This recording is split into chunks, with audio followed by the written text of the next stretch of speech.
Bà khinh bác sân sai bà xôm gồm nâng chì mê xô bà phong mai bằng phốn chì tì gồm nâng chì tì mê trây bà xôm sao cô mà can cam bì thi bà tè sẵn sạc rấn đại chì cam thi ra bà xa bồ miền digital economics bà hỏi thằng này đi dường miên phiêu kết vô đã sầm khăn muối bà cứ lục sấy bà nốc chân đá đại chì kẹt nia yá cá bà nây krom hôn chân đá khmai recycle bà hỏi thằng này đi dường miên bà thi ra bọt đã sầm khăn muối đã bẹ pon chù muối nâng tá cá cái chân này sầm nol plastic bàn châu rùm chầm náy sầm khăn ở quay khắc trong cá châu rùm chầm náy bà lực cầm buôn đi răn rạ phiếp bà bạ thánនៅក្នុងប្រទេសកម្ពុជាយើងក៏ដូចជានៅក្នុងតំបន់ហើយនឹងពិភពលោកនោះបាទហើយលោកស្រីបាននប់ចិន្តាក៏ជាម្ចាស់ជ័យលាភីបាទពានរង្វាន់បាទថាធុរកិច្ចបង្កើតថ្មីដែលបាទចូលរួមប្រកួតប្រជែងដែលរៀបចំឡើងដោយបាទសហគ្រិនខ្មែរ KE បាទចង់ដឹងច្បាស់អំពីអាជីវកម្មរបស់លោកស្រីនប់ចិន្តាយ៉ាងណានោះបាទជួបជាមួយបាទខ្ញុំបាទដូចតទៅបាទជំរាបសួរបាទលោកស្រីនប់ចិន្តាអរគុណណាស់នៅវត្តមានដ៏មានតម្លៃរបស់លោកស្រីដែលបានចូលរួមចំណែកក្នុងការផ្តល់បទសម្ភាសន៍ជាមួយនឹងសារព័ត៌មាន Digital Economics នៅក្នុងបាទកម្មវិធីទស្សនៈសហគ្រិនមិនឲ្យខាត់ពេលយូរទេពាក់ព័ន្ធជាមួយតើហេតុអ្វីបានជាលោកស្រី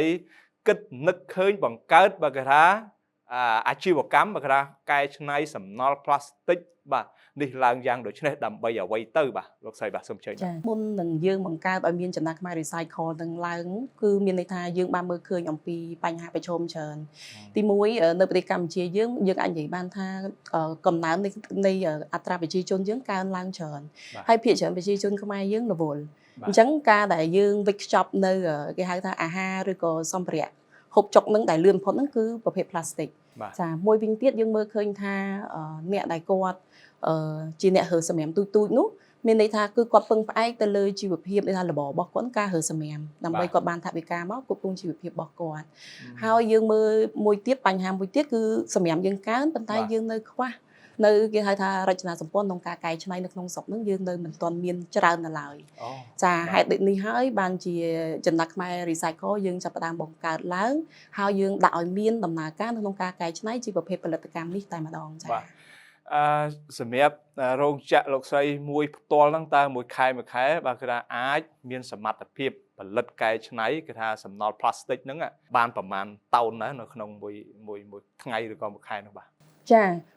មានន័យថានៅសហគ្រាសកែច្នៃរបស់យើងខ្ញុំហ្នឹងដោយសារយើងទើបតែដំណើរការហ្នឹងនៅចុង2023នេះទេអញ្ចឹងបើគិតមកទល់បច្ចុប្បន្នទើបតែមានរយៈពេលប្រហែលជា1ឆ្នាំកន្លះអញ្ចឹងបើរាប់ចាប់ថាតើសមត្ថភាពផលិតយើងបានប្រមាណតោនក្នុងមួយថ្ងៃអញ្ចឹងក្នុងមួយថ្ងៃយើងអាចផលិតបានខ្ទង់ចន្លោះពី5ទៅ8តោនតែក្នុងមួយខែយើងអាចបានចន្លោះពី150តោនទៅ250តោនក្នុងមួយខែចា៎តើនរណាខ្លះដែលជាអតិថិជនរបស់ក្រុមហ៊ុនចិន្តាខ្មែរ recycle ហ្នឹងចាអ្នកដែលគាត់ជាអតិថិជនគោលដៅរបស់ចិន្តាខ្មែរ recycle ភាគច្រើនគាត់ជាប្រភេទអ្នកផលិតអ្នកដែលគាត់ជាផលិតករហើយគាត់ត្រូវការវត្ថុធាតុដើមផ្លាស្ទិកហ្នឹងគាត់យកទៅកែច្នៃទៅជាសម្ភារៈវេចខ្ចប់អាហារជាថ្មីដូចជាមានដបទឹកដែលយើងជ្រក់ភេសជ្ជៈមានដូចជាប្រអប់បាយ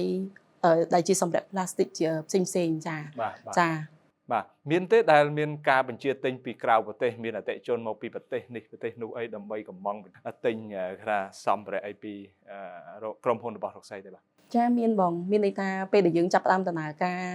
នៅក្នុង2023ចុងឆ្នាំហ្នឹងយើងឈានមកដល់2024នៅក្នុងខែ8យើងបានធ្វើការផ្គត់ផ្គង់សាកល្បងជាមួយអតិថិជនយើងខាងក្រៅប្រទេសប្រហែលជា40តោនដែរគាត់ធ្វើការទិញសាកល្បងជាមួយយើងប្រទេសណាវិញអាចប្រាប់បានទេចាបានបងគឺយើងនាំចេញទៅកាន់ទីផ្សារប្រទេសម៉ាឡេស៊ី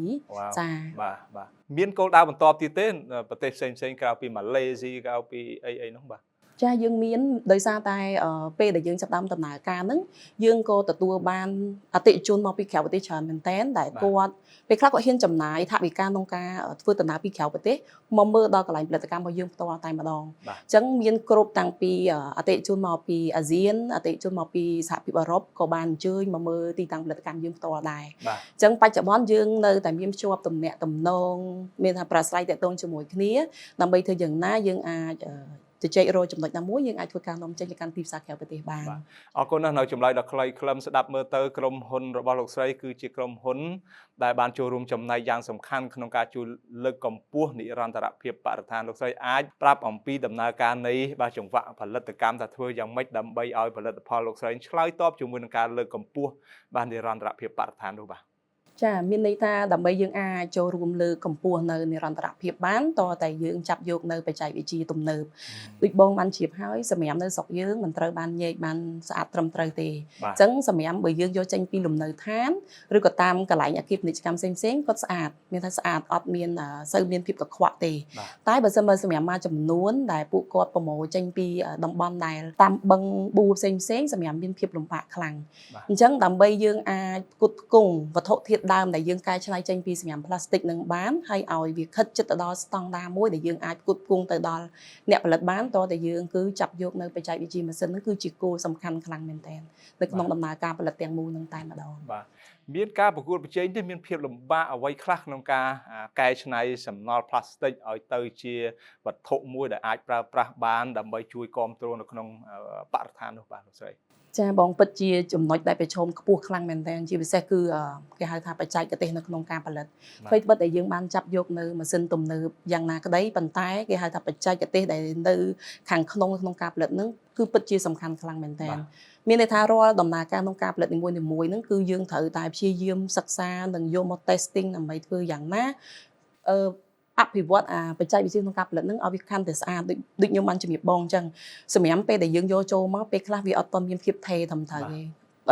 ពេលខ្លះក៏ស្អាតទៅពេលខ្លះក៏អត់ស្អាតអញ្ចឹងត្រូវការឲ្យយើងហ្នឹងធ្វើការញែកសម្រាប់ហ្នឹងឲ្យបានស្អាតត្រឹមត្រូវបានយើងដាក់ចូលទៅក្នុងដំណើរការផលិតហើយពេលផលិតចប់នោះអត់ទាន់ចប់production ទាំងមូលទេពេលចប់ហើយត្រូវចូលនៅក្នុងម៉ាស៊ីន sort color ហ្នឹងមកតង់ផ្សេងទៀតដើម្បីចាប់យកនៅប្រភេទជ័រណាដែលមិនមែនជាជ័ររបស់គេហៅថា PET បងចាដែលមិនមែនជាជ័រ PET យើងដកចេញធ្វើម៉េចឲ្យកាត់បន្ថយអាភាពមិនស្អាតហ្នឹងឲ្យបានកាន់តែច្រើនមែនតើសឹងថាធ្វើម៉េចឲ្យផលិតផលចេញមក at least ក៏បាន 95% ឡើងចាហើយបន្ទាប់ពីយើង sort នៅក្នុងម៉ាស៊ីនប៉ុណ្្នឹងហើយយើងត្រូវមាន control ឲ្យដៃហ្នឹង manual ហ្នឹងមួយទៀតមានថាយើងមានបុគ្គលិកហ្នឹងដែលគាត់ត្រួតពិនិត្យគុណភាពហ្នឹងមួយសារទៀតចាពេលយើងត្រួតពិនិត្យចប់អស់បានយើងចាប់ដើមធ្វើការវិកខ្ចប់ហើយយើងធ្វើការដឹកជូនទៅដល់អតិថិជនចាភ្លេចសួរលោកស្រីដែរពាក់ព័ន្ធជាមួយនឹងចង្វាក់ផលិតកម្មរោងចក្ររបស់លោកស្រីបាទចិនដាខ្មែរ Recycle ហ្នឹងផលិតទៅលើផលិតផលអ្វីខ្លះទៅបាទសូមអាចជំរាបជូនទស្សនិកជនបន្តិចបានទេបាទចាបច្ចុប្បន្នគឺយើងផ្ដោតតែទៅលើការកែច្នៃគេហៅថាសម្បកដបទឹកផ្លាស្ទិកតែមួយមុខទេដោយសារវាជាវត្ថុធាតុដើមអញ្ចឹងយើងចង់ថាយើងអត់ចង់តន់បន្ថែមនៅផលិតផលផ្លាស្ទិកដទៃទៀតទេគឺយើងយកចិត្តទុកដាក់ទៅលើការផលិតហ្នឹងធ្វើម៉េចឲ្យវាមានគុណភាពមួយថេរដើម្បីយើងអាចថាផ្គត់ផ្គង់ហើយបង្កើតជាជំរើសមួយធ្វើម៉េចឲ្យអ្នកដែលគាត់ជាផលិតករហ្នឹងគាត់អាចយកផលិតផលយើងទៅប្រើប្រាស់ជំនួសឲ្យអាការដែលគាត់កំងផលិតផលដែលទាញចេញពីធនធានធម្មជាតិបាទអញ្ចឹងមានន័យថាចិនដាខ្មែរ Recycle ផលិតតែគេថា plastic ជាវត្ថុធាតុដើមដើម្បីផ្គត់ផ្គង់ទៅតាមរោងចក្រដើម្បីគេយកទៅផលិតជាសម្ភារៈផ្សេងទៀតមិនអញ្ចឹងចាពិតជាត្រឹមត្រូវចាបាទជាការពិតណាស់លោកស្រីចិនដាក៏ដឹងហើយខ្ញុំក៏ដឹងទស្សនិកជនក៏ដឹងដែរពាក់ព័ន្ធជាមួយនឹងបច្ចុប្បន្នឃើញថាមានតម្រូវការប្រើប្រាស់គេថាសម្ភារៈplastic ច្រើនណាស់នៅក្នុងប្រទេសកម្ពុជាយើងហ្នឹងហើយមួយចំនួនក៏វាមានគុណភាពល្អទៅមួយចំនួនក៏វាគុណភាពកណ្ដាលទៅមួយទៀតក៏គុណភាពមិនល្អទៅហើយសម្រាប់ចិនដា Recycle ធ្វើយ៉ាងម៉េចដើម្បីឲ្យផលិតផលហ្នឹងមានគុណភាពអាចទទួលស្គាល់បានមិនប៉ះពាល់ដល់សុខភាពនោះបាទហើយមានការប្រកួតប្រជែងយ៉ាងណាខ្លះទៅបាទជួបជុំវិញបញ្ហាហ្នឹងបាទចាបងឆ្លើយតបនឹងសំណួរបងមានន័យថាចំណុចទី1ដែលជាចំណុចស្នូលបំផុតនោះគឺមានន័យថាយើងមានទស្សនវិស័យមួយគឺយើងផ្ដោតទៅលើគុណភាពជាចម្បងចាហើយមួយទៀតនៅពេលដែលយើងមុននឹងយើងឈានទៅដល់ការផ្គត់ផ្គង់មានថាវត្ថុធាតុដើមជូនដល់ផលិតករគឺយើងមានថាបង្កើតឱកាសមួយឲ្យផលិតករហ្នឹងគាត់អាចអញ្ជើញមកដល់ទីតាំងផលិតយើងតែម្ដងដើម្បីគាត់អាចមើលថានេះចិនដាខ្មែរ Recycle គឺមានដំណើរការក្នុងការផលិតគឺបែបនេះជាស្តង់ដារបែបនេះហើយប្រើប្រាស់ម៉ាស៊ីននិងបច្ចេកវិទ្យាទំនើបបែបនេះបន្ទាប់ពីហ្នឹងគឺយើងបានផ្ដល់នៅគេហៅថាគំរូជា sample មួយឲ្យអតិថិជនគាត់យកទៅ test សិនចាបន្ទាប់ពីគាត់មានរបៀប test របស់គាត់រួចរាល់ហើយគាត់ test ទៅគិតថាគុណភាពរបស់យើងអាចឆ្លើយតបនឹងតម្រូវការរបស់គាត់បានគាត់ធ្វើការបញ្ជាទិញជាមួយយើងដោយឡែកសម្រាប់អតិថិជននៅខាងក្រៅប្រទេសដូចខ្ញុំបានជំរាបជូនបងអញ្ចឹងយើងបើកដំណើរការដំបូងមានអតិថិជនពីក្រៅប្រទេសច្រើនមែនតើប្រហែលជា20-30អតិថិជនដែលគាត់ fly មកដល់រោងចក្រយើងចា អតិជនខ្លះក៏គាត់បានមកដល់ផ្ទាល់អតិជនខ្លះក៏យើងធ្វើការតាមអ៊ីមែលឬក៏តាមគេហៅថាប្រព័ន្ធ social media ផ្សេងៗអញ្ចឹងយើងធ្វើការផ្ញើ sample ជូនគាត់ដើម្បីឲ្យគាត់យកទៅតេស្តអញ្ចឹងជាទូទៅពេលដែលគាត់តេស្តរួចរាល់គាត់តែងតែផ្ញើនៅ certificate testing របាយការណ៍តេស្តហ្នឹងមកជូនយើងចាអញ្ចឹងគ្រប់អតិជនដែលគាត់តែងតែយកផលិតផលយើងទៅតេស្តច្រើនតែជាប់ចា បាទហើយជាមានលក្ខណៈពិសេសហើយបាទ Gender Recycle បាទរោងចក្ររបស់លោកស្រីបាទអាចជម្រាបបន្តិចបានទេអ្វីទៅដែលជាលក្ខណៈពិសេសរបស់Gender Recycle ក្នុងការប្រកួតប្រជែងក្នុងការផលិតដើម្បីប្រកួតប្រជែងជាមួយនឹងបណ្ដាដៃគូបាទនៅក្នុងប្រទេសកម្ពុជាហើយជាពិសេសគឺមានផលិតផលច្រើនណាស់ចូលមកកាន់ប្រទេសកម្ពុជាមួយនេះបាទចាបើនិយាយអំពីថាជាសហគ្រាសក្នុងស្រុកអាចនិយាយបានថាចំណាក់ខ្មែរ Recycle គឺជាក្រុមហ៊ុនមួយដែលបង្កើតឡើងដោយកូនខ្មែរ 100% តែម្ដងអញ្ចឹងទស្សនវិស័យរបស់យើងគឺយើងមិនមែនផ្ដោតតែថាបង្កើតអាជីវកម្មដើម្បីតែប្រាក់ចំណេញទេ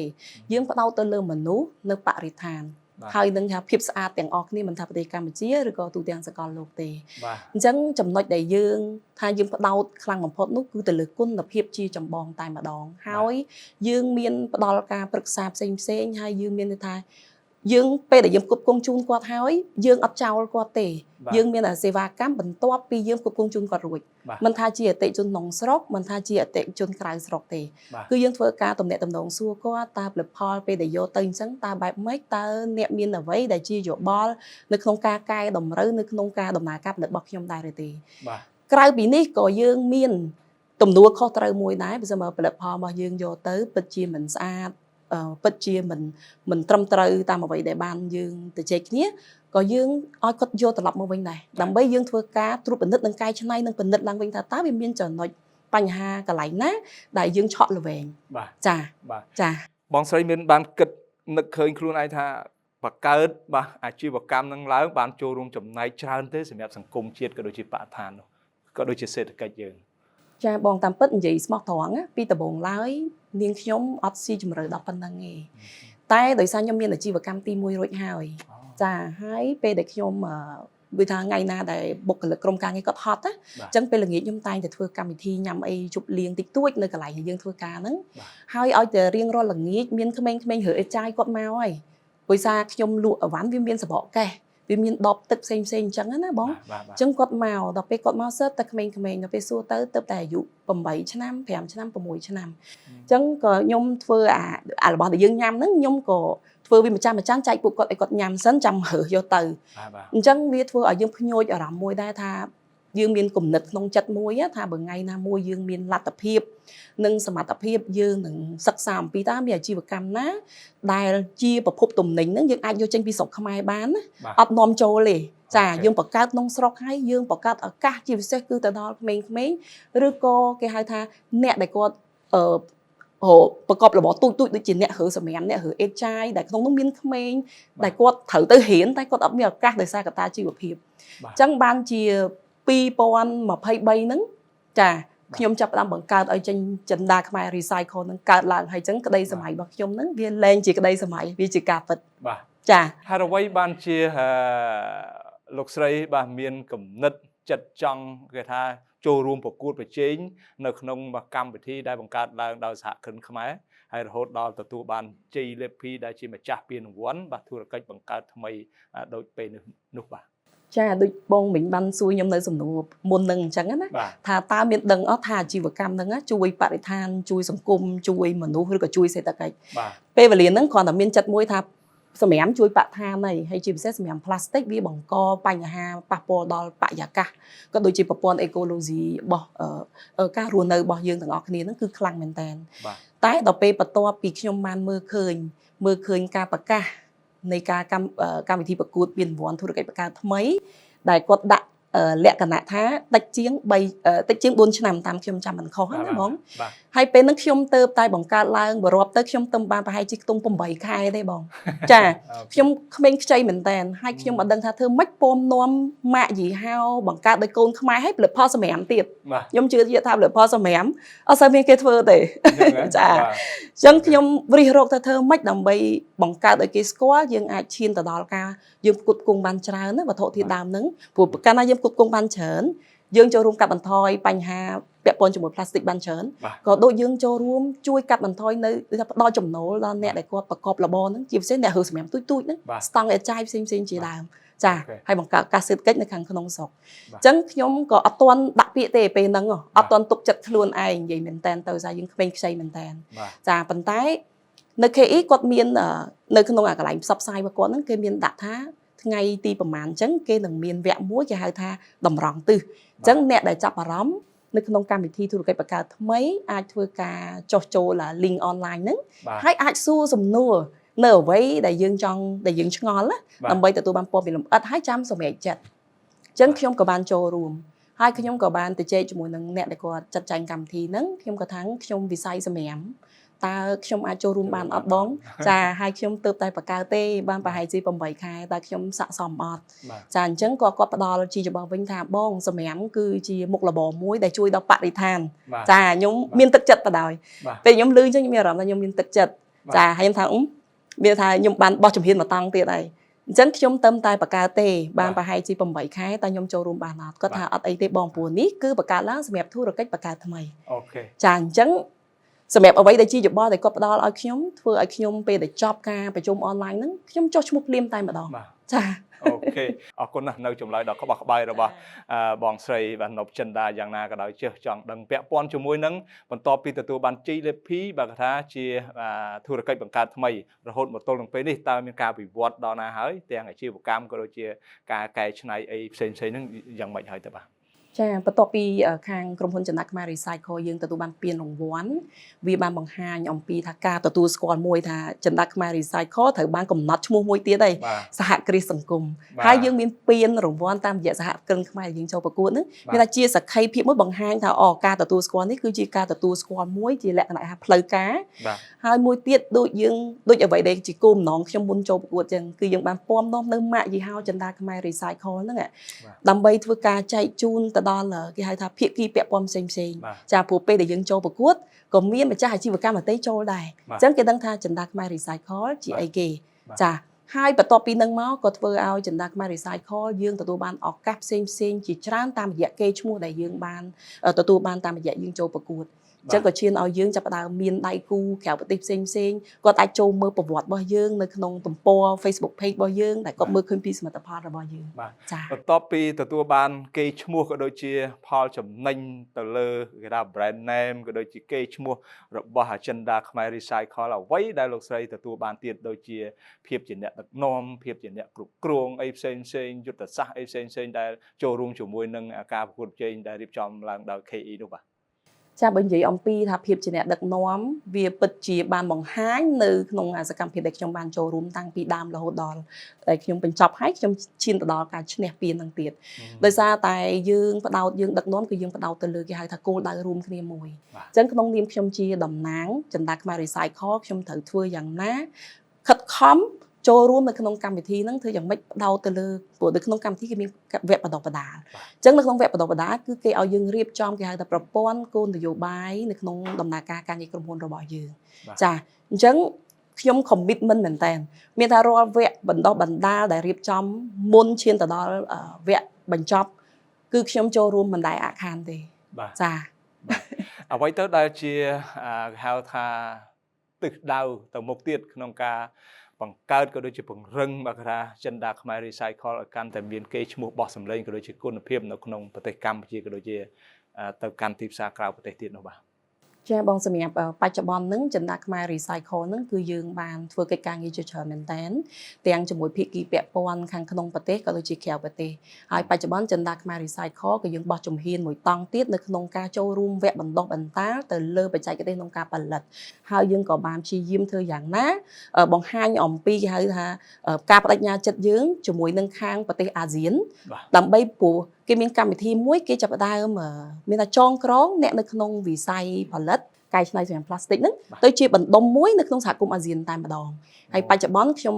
បានចុះឈ្មោះរួចរាល់ហើយត្រូវបានគេផ្ដល់ឱកាសឲ្យខ្ញុំចូលរៀនបណ្ដុំបណ្ដាលវគ្គបន្តមួយទៀតដែលគេហៅថាជាវគ្គមួយរៀងលំបាកជាងមុនទៀតណា ប៉ុន្តែយើងមានឱកាសនៅក្នុងការបង្ហាញម៉ាកយីហោដែលផលិតផលយើងហ្នឹងគឺជាផលិតផលចេញពីសំរាមហើយបង្កើតឡើងដោយខ្មែរអញ្ចឹងដូចបងមើលឃើញចិន្តាខ្មែរ recycle យើងអត់ភ្លេចរំលេចនៅអត្តសញ្ញាណរបស់ប្រទេសយើងទេគឺខ្មែរដោយសារចក្ខុវិស័យរបស់ខាងក្រុមហ៊ុនយើងខ្ញុំគឺយើងផ្ដោតទេទាំងក្នុងស្រុកនិងចេញទៅទីផ្សារក្រៅប្រទេសអញ្ចឹងពេលដែលចេញទៅទីផ្សារក្រៅប្រទេសធ្វើយ៉ាងម៉េចភ្ជាប់ជាមួយនឹងឈ្មោះថាខ្មែរដើម្បីឲ្យគេស្គាល់ថាអូផលិតផលហ្នឹងគឺចេញពីប្រទេសខ្មែរតាចាហើយបង្កើតឡើងដោយកូនខ្មែរ អូខេជាចុងក្រោយមានអ្វីដែលចង់ពំនាំក៏ដូចជាអំពាវនាវពាក់ព័ន្ធជាមួយនឹងការប្រកួតប្រជែងគេថាកម្មវិធីដែលរៀបចំដោយសហគ្រិនខ្មែរទេតែចង់ឲ្យលើកទឹកចិត្តឲ្យសហគ្រាសខ្នាតតូចនិងមធ្យមក៏ដូចជាពលរដ្ឋសហគ្រិនអីផ្សេងៗបើថាចង់ស្វែងរកចំណេះដឹងក៏ដូចជាចង់បង្កើនគេថាចំណេះចំណេញនៅក្នុងការជាភាពជាអ្នកដឹកនាំភាពជាសហគ្រិនហ្នឹងឲ្យចូលរួមនៅក្នុងកម្មវិធីយ៉ាងម៉េចដែរតើបាទតាមរយៈបទពិសោធន៍ខ្ញុំផ្ទាល់ដែលខ្ញុំបានចូលរួមហើយឈានទៅដល់ការឈ្នះពានរង្វាន់ហើយត្រូវបានកំណត់ថាជាសហគ្រាសសង្គមនាងខ្ញុំសូមលើកទឹកចិត្តហើយកុំឲ្យបងប្អូនម្ចាស់អាជីវកម្មដទៃទៀតមានអារម្មណ៍ថាខ្លួនឯងនៅខ្វះខាតខ្លួនឯងមិនទាន់បកកែគ្រប់គ្រាន់ហើយអាជីវកម្មរបស់បងប្អូនទាំងអស់គ្នាអ្នកខ្លះទើបតែបង្កើតថ្មីអញ្ចឹងសម្រាប់វេទិកាក្នុងការប្រកួតនេះគឺគេបាននិយាយហើយគឺផ្ដោតទៅលើធុរកិច្ចបង្កើតថ្មីដែលមានអាយុកាលតែជាង4ឆ្នាំព្រោះនៅក្នុងដំណើរការនៅក្នុងការប្រកួតនេះមិនត្រឹមតែយើងប្រកួតដើម្បីពានទេប៉ុន្តែក្នុងនោះក៏គាត់បានមានវគ្គបណ្ដុះបណ្ដាលដែលស៊ីជម្រៅខ្លាំងមែនទែនទៅក្នុងការដឹកនាំអាជីវកម្មរបស់បងប្អូនម្ចាស់អាជីវកម្មហ្នឹងរៀងខ្លួនទៀតចំណុចទី2យើងមានឱកាសនៅក្នុងការបង្ហាញផលិតផលដែលយើងមានទៅដល់បងប្អូនអាជីវកម្មដទៃផ្សេងទៀតដែលគាត់ចុះឈ្មោះចូលរួមជាមួយយើងចាចំណុចមួយទៀតគឺយើងមានឱកាសនៅក្នុងការភ្ជាប់បណ្ដាញចាអ្នកខ្លះពេលគាត់ជួបគ្នាផលិតផលគាត់ហាក់បីដូចជាអាចសហការគ្នាបានអញ្ចឹងគាត់ខ្លាចទៅជាភាគីពាក់ព័ន្ធហើយសហការគ្នាជាដៃគូបានទៀតចានេះគឺជាចំណុចដែលល្អប្រសើរសម្រាប់អ្នកដែលមានបំណងចង់ចូលរួមប្រកួតប្រជែងនៅដែលរៀបចំឡើងដោយសហគ្រិនខ្មែរចាសូមអរគុណច្រើនបាទលោកស្រីបាទសុកនប់ចិន្តាបាទដែលជាអគ្គនាយិកាក្រុមហ៊ុនបាទក្រៅចិន្តាខ្មែរ Recycle ដែលជាសហគ្រាសបាទក្រៅជួយកិច្ចការងារលើកកម្ពស់នៅក្នុងវិស័យបរិស្ថាននៅក្នុងប្រទេសកម្ពុជាសូមជូនពរឲ្យក្រុមហ៊ុនកាន់តែជោគជ័យបោះមានឈ្មោះបោះសម្លេងទៅមុខទៀតបាទសូមអរគុណច្រើនបាទសូមអរគុណច្រើនបាទ